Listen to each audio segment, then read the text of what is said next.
10:16 on a Friday, leading you into the weekend here on Jock 98.7, and we are pleased to be joined on the line with the Oklahoma Sooners Athletic Director, Joe Castiglione. Joe, thank you so much for joining us live on a Friday. Thank you. My pleasure. Good morning, and hello to all my friends throughout Greene County and beyond. Yes, indeed. Well, the big news just continues to unravel. I don't know how much you can share with us, but as of right now, the Missouri State Football Bears and the Oklahoma Sooners are set to play a football game on August 29th. Do you still think that what do you think the chances are of that happening, I suppose? Still possible. It'll depend on what our conference decides as a start date for conference games. So once we know that date, then Kyle Motes and I can discuss whether or not it's still possible for us to have the game and whether we have a mutually agreeable date. We know they've got a schedule past September 5th, so we're being respectful of that. But we've already talked, well, as you know, we've been talking quite a bit over the last 6 or 8 weeks, but we talked again last night. So each other's trying to keep the other one informed. And as soon as our conference finalizes its approach to the conference schedule, then we can make other decisions. How difficult has this process been? I mean, across the board and with the uncertainty and trying to make sure that things are safe while also trying to make sure that as a staff, as an athletics department, you still can perform and have student athletes compete. I would imagine the balancing act has been quite difficult. It has, but it is what it is. Yeah. People that are sitting around complaining about it are spending more time complaining than they are trying to put their energy and making it the best it can be with whatever information we may have at the time, and then projecting forward to try to serve the people we're responsible for. And you mentioned it. I can't say it enough. I know this is the first time I've been on your show, but on any show I've been on, TV, radio, wherever, or in the media, from day one, this goes all the way back to mid-March. Any decision we make will be made with the best interests of the people we serve in mind. That obviously includes health, safety, and welfare. And we're trying to think about everything we can do with the advice, counsel, and or input of medical experts and scientists, etc. I know that doesn't get talked about enough, but it's the baseline of every decision. And so we're trying to pivot, move, adjust, project forward. We're not predicting, but project it forward as much as we can using the information we have, as limited as it might be. And as more things crystallize, then we have more answers. And I apologize, almost regularly to listeners because they probably think we have more answers than we're giving out. But this is such a fluid situation, as you mentioned, and we're trying to avail ourselves of the best information at hand before we make final decisions. So the announcement yesterday by the SEC that they will go to a conference-only schedule, and the ACC earlier announcing that they will play one non-conference game, it sort of leaves the spotlight then from a Power 5 standpoint on the Big 12. So do you feel like a decision is looming in that regard? It is. Our presidents are scheduled and have been scheduled to meet on Monday afternoon to discuss the conference position going forward. At one time, even as recent as Wednesday, it was projected that some other conferences would wait until next week before announcing their decisions. I don't think any conference ever expected that those decisions would be identical to each other. They're just sort of coalescing around a time frame. And we also know that the NCAA Board of Governors has a meeting on Tuesday afternoon, and it's been reported. I'm not an insider to tell you one way or the other. I'm not on the Board of Governors, but I know what's been reported, that they will be talking about a wide range of things related to playing and practice seasons this fall and beyond. including, the role of NCAA and NCAA championships. And a decision that they could make could also uh, impact to some degree decisions that other conferences could make. And we also know, Nate, that we're not the only conference still making decisions. There are quite a few others. And each conference has its own, set of circumstances and numbers of sports they sponsor, and they're in different geographic areas.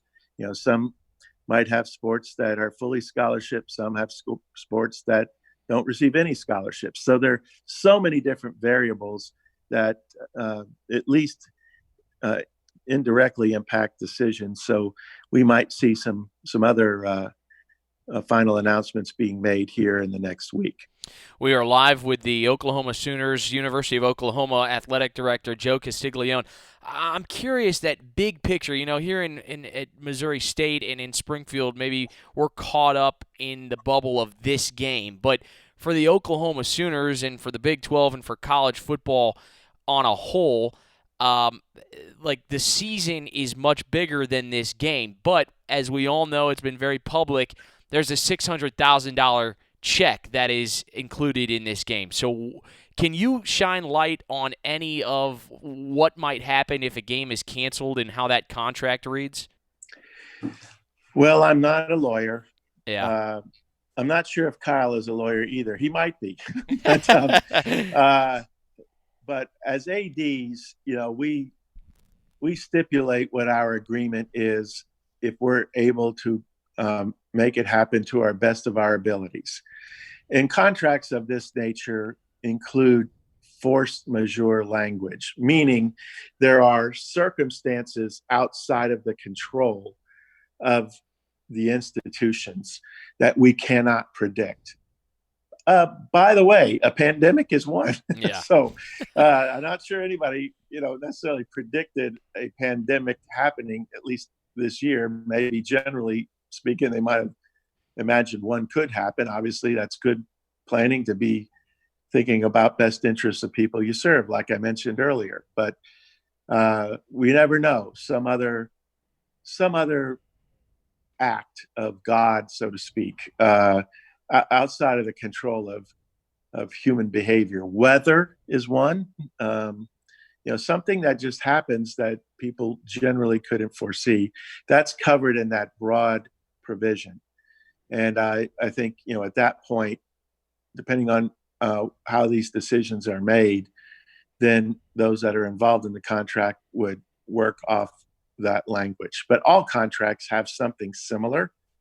And we understand some things are going to happen out of people's control. It's not the first time we've seen games get canceled. Even last year, there were several games canceled in college football due to some severe hurricanes and hurricane damage in areas where college football games were going to be contested. So it does happen with, a little bit more, at least cancellations happen a little bit more regularity than people think. So we've both talked about that, talked about the possibility of either conference making decisions that might preclude us from playing. And, we'll both decide what we can do going forward once those decisions are made. At least, we've been very open with each other and had as much as we can on each other's radar screen.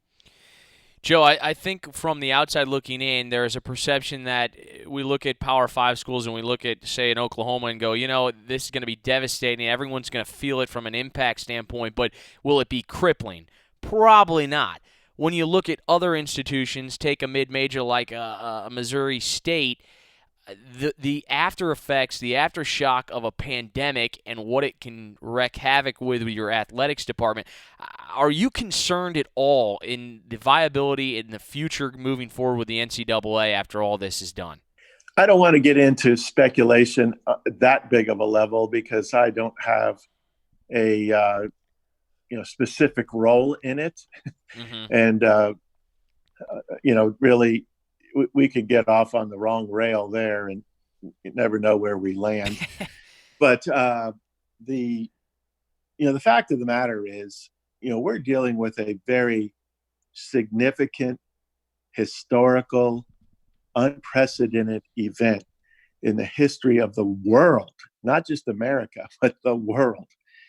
And as we've been saying, for what, 5 months now, there's just so little information that comes out, and the virus itself, is still in control of a lot of these timelines, because we do not have a specific cure or a specific prevention.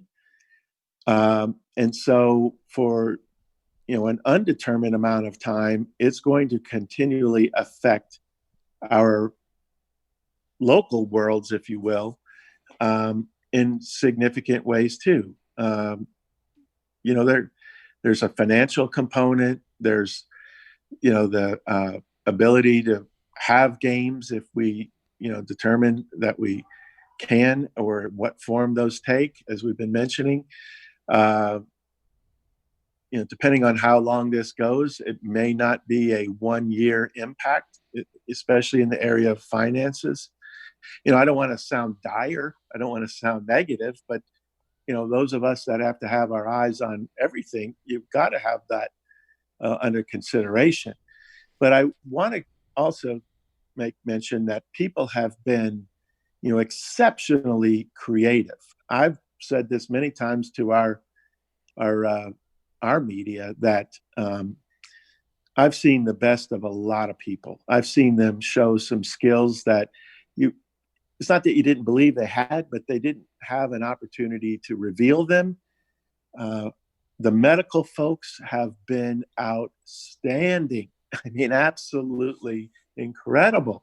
They have challenges in their own world too, but our protocols, our approach, our testing, these were plans that were put in place, back when we all were in lockdown in mid-March, and they were evolving, as we learned more and more. And as Oklahoma was one of the last schools to come back. We didn't have our student athletes back till the first day of this month, so July 1st. So we've only been back on campus for this month in football, and then in basketball, only the last 10 days to 2 weeks. And then we're welcoming other sports back. So we've tried to have creative opportunities to work around, obviously safe ones, innovation, and utilize flexibility and patience.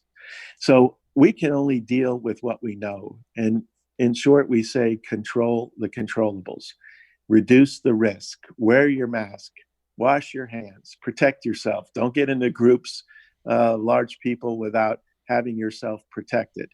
And we think that, we can at least lessen the impact of the virus significantly. The medical experts tell us all the time, and have been for months, how much wearing a mask and washing your hands and practicing social distancing, how much that can go to minimize the risk to very, very small percentage. And so we're trying to do the proactive things that are within our control. Couple more for Joe Castiglione, is the athletic director with the Oklahoma Sooners. If the Big 12 does adopt, let's just say, the +1 model that we saw from the ACC, how attractive is the Missouri State game, considering it's at home and some other factors in terms of geographical proximity? All of those factors will figure into the thought process, including the fact we have a relationship with them already. So we'll continue to talk through that.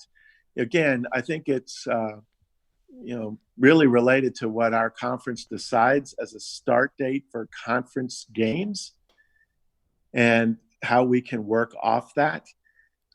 Similarly, the Missouri Valley, I'm imagining, are having similar conversations. Maybe teams that are on Missouri State's schedule, their conferences are having similar conversations. And so we all have to, work within those as well.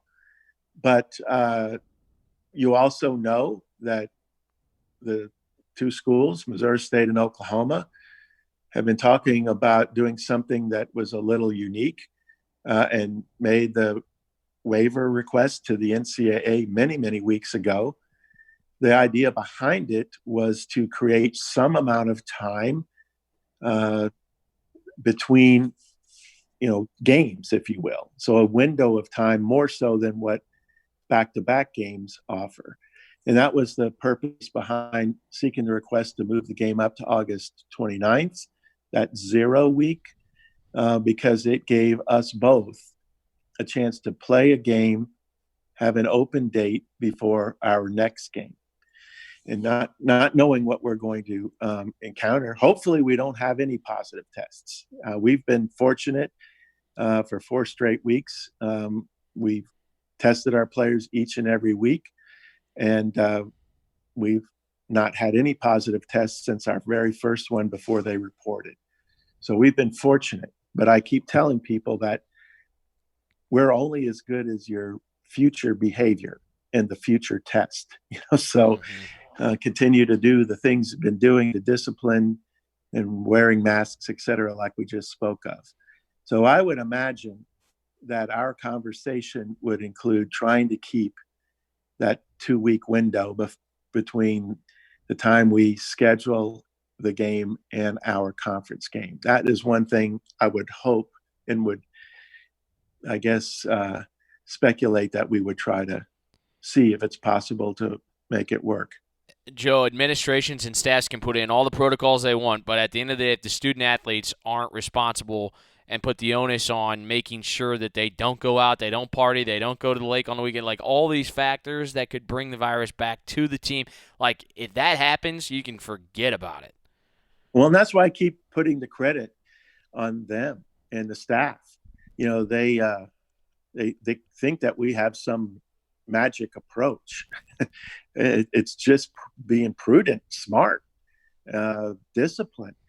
Again, we know the virus can be anywhere, and we have no way to see it. Even people that feel otherwise perfectly fine may have it and don't know it. That's what they call asymptomatic.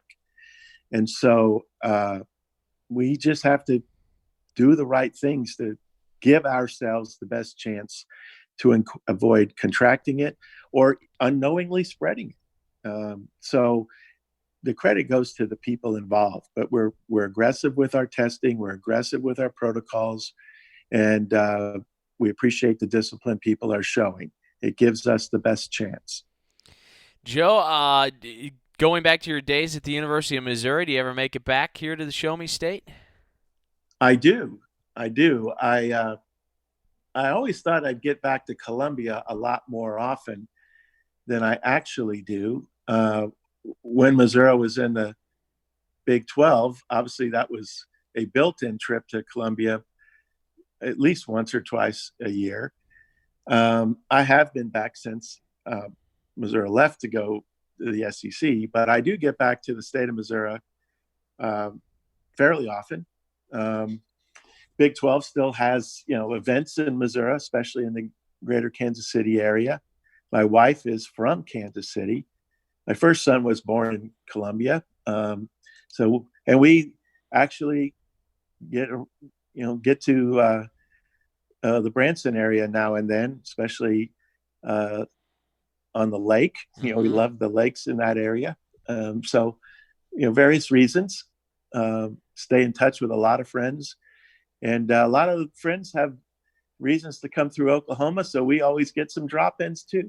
And so it still allows us to keep a great connection. Well, it's a unique portion of the country here, Southwest Missouri. You see a lot of Oklahoma Sooners gear. Now there's no shortage of Sooners gear around the area, but that's one of the contiguous states. We northeast Oklahoma and Joplin and that area. That there's still a lot of connection. People, I'm sure, enjoy Table Rock Lake, all the lakes in that area, Lake of the Ozarks, whatever. But northeast Oklahoma has Grand Lake, so there's a lot of crisscrossing back and forth, and so that's why we were, we had that great conversation back then to try to schedule this game. And as you know, We've played Missouri State in basketball from time to time. And we hired a Missouri State great that is on our women's basketball staff, Jackie Stiles. Mm-hmm. And we love Jackie. She's been fantastic. And we actually remember her in competing, when she was still playing for Missouri State, because we were in the same NCAA regional, believe in Spokane, Washington back then. So we have several connections. It's a small world, isn't it? Just It like really that. is. Well, Joe, listen, your time is valuable. I know you've got a lot to get to, but we greatly appreciate you hopping on with us and giving us the latest and being as transparent as you possibly can. I know these are challenging times, but hopefully, fingers crossed, Missouri State and Oklahoma Sooners get to play some football here late August. That'd be, I think it'd be great for the country.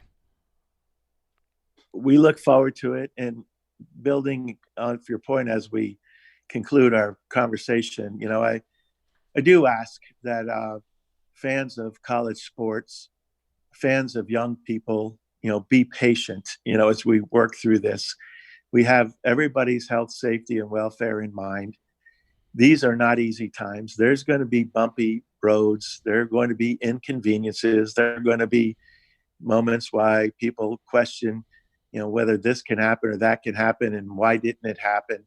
It would seem to be, easy for it to happen, but they don't have all the information. And believe me, we don't have it all either.